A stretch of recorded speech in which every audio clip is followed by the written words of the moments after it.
Kale here at the 800 square foot farm. Geese are coming back for the evening.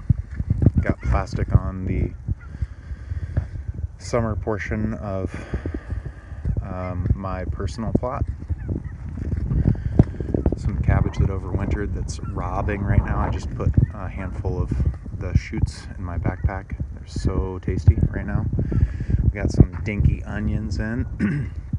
Those were beat up. I didn't juice those enough with some sort of nitrogen cocktail for them to really be shining, but I did on these garlics here. These got blood meal fertilizer in mid-March, and they're just like booming right now. My sister's partner, Bron, weeded these out and made them look really, really nice this past weekend. And Yanto's Return fava bean over there. We got spinach in the ground, some little spinaches, and magnolia blossom, sugar snap pea put in the trellis post here. That's neighbor Tony going home over there.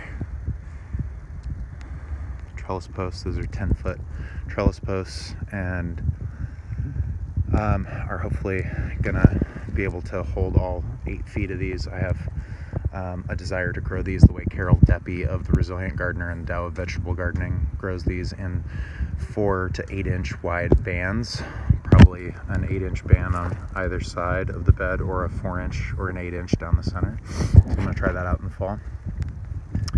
And we got carrots under the burlap bags here. Burlap is used to reduce evapotranspiration because carrots are really shallowly sown and are really long germinating, so this helps to get those started.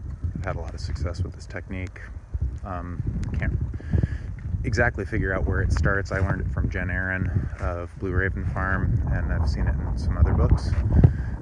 This is the Produce for People plot. This is a program, as you can see on the sign over there, of the Community Gardens program that grows food for donation to food banks and food relief organizations. And I'm taking this plot on and this program on this year next to my plot, using the stuff that I learned with Jen in the Beginning Urban Farmer Apprenticeship program here at Learning Gardens Lab, where Black Futures Farm is now. We've got a bunch of stuff in. We got radishes here, mixed greens back there. We got cabbage under this row cover. Pull this back for you real quick. Cabbage and kale.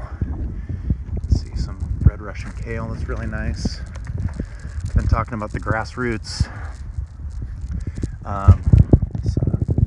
Cabbage. Look how pretty that is.